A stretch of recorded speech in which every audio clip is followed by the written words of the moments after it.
Are you in the market for a new Tesla but can't decide between the Model Y and the Model 3? Well, in this video, I'm going to go over all of the major differences that I could find between the newly refreshed 2026 Tesla Model Y and the Highland refreshed Model 3 to help make it easier for you to decide. I'm John, and this is Cleanerwatt.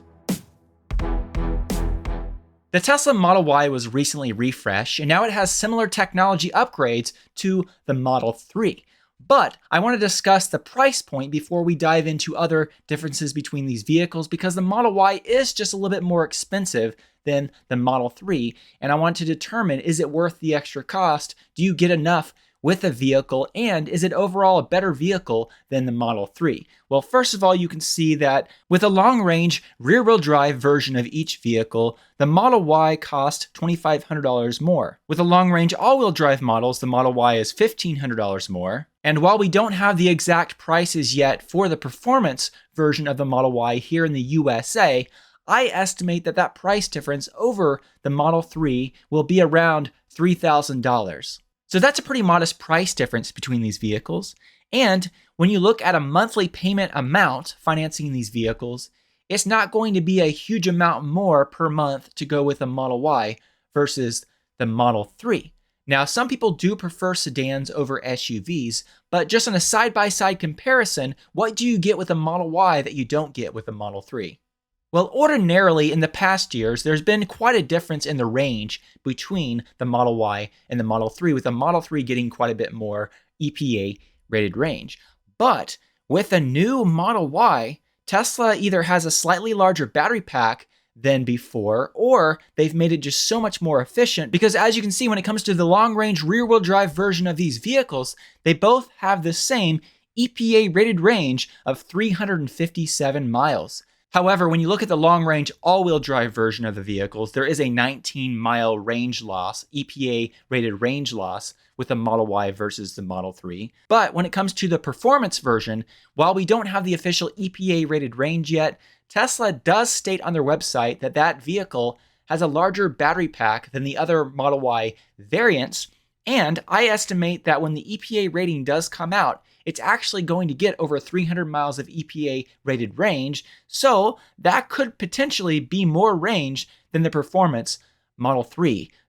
One of the big changes between the new versions is the fact that the Model Y actually has a bit of a different design than the Model 3. In the past, when you looked at the Model 3 versus the Model Y, there were only subtle design differences, and really it almost looked like the Tesla Model Y was just a stretched version of the Model 3. It's like you took it and you just stretched it up a little bit. Of course, there were a few other small design changes, but overall, it was very similar in appearance. While they still do share a lot in common, especially from the side, when you pay attention to what Tesla did to the front and the rear of the vehicles, the new refreshed vehicles, they have their own design signature now, and they definitely look unique on the road. On both vehicles, Tesla got rid of kind of that bubble front and made them much more sleek and gave them a little bit straighter lines. And there was quite a change in the headlights.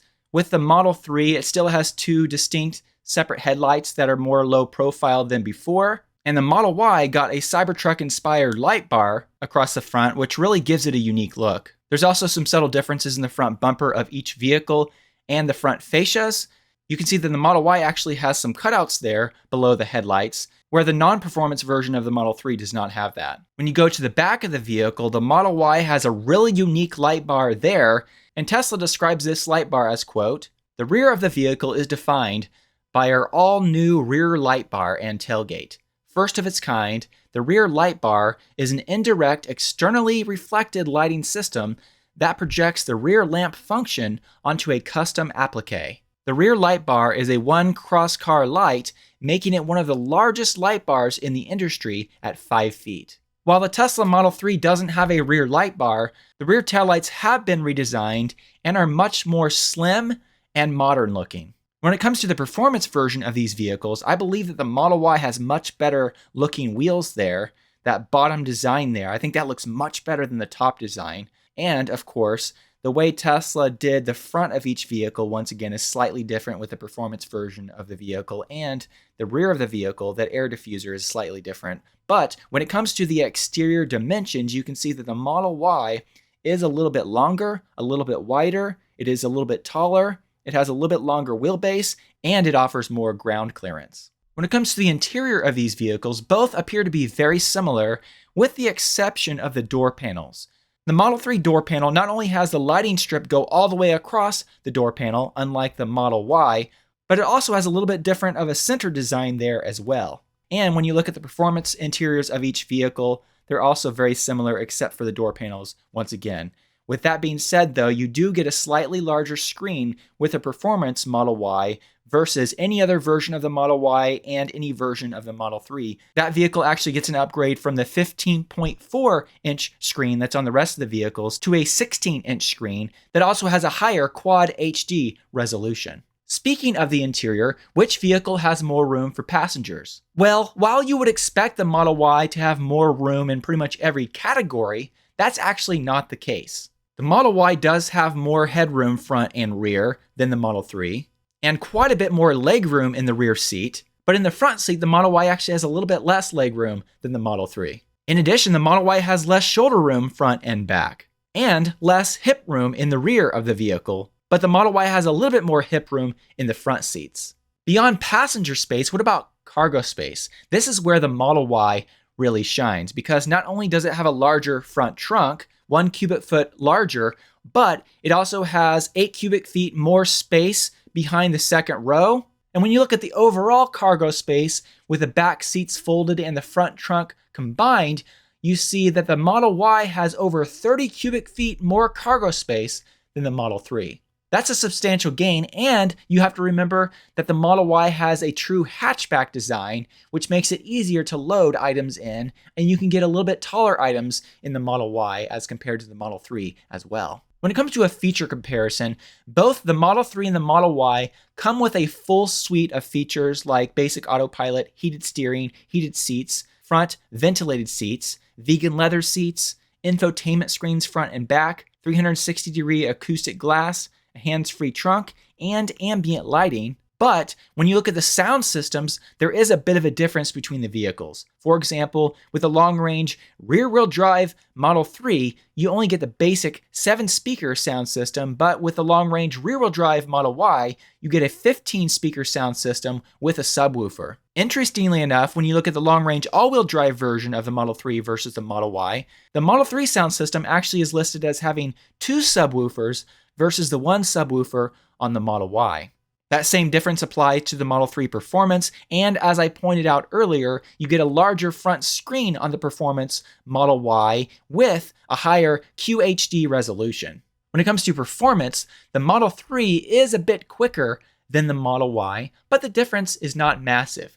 For example, with a long-range rear-wheel drive version, the Model 3 is able to go 0 to 60 in less than 5 seconds, whereas the Model Y takes 5.4 seconds. With a long-range all-wheel drive version of the vehicles, the Model 3 can do that 0 to 60 in 4.2 seconds, and standard the Model Y in 4.6 seconds. However, you can purchase the acceleration boost upgrade and get that 0 to 60 mile per hour time down to 4.2 seconds, which matches the Model 3. When it comes to the performance versions of the vehicle, the Model 3 can do that sprint in 2.9 seconds, with the Model Y not far behind at 3.3 seconds. In addition, you can see that the top speed of the Model 3 Performance is about 8 miles per hour faster than the Performance Model Y. What about charging speed? That's something that's really important when it comes to electric vehicles, especially when it comes to road tripping with an electric vehicle. Well, according to Tesla's estimates, I want to compare how many miles of range can be added to each of these vehicles when supercharging for 15 minutes.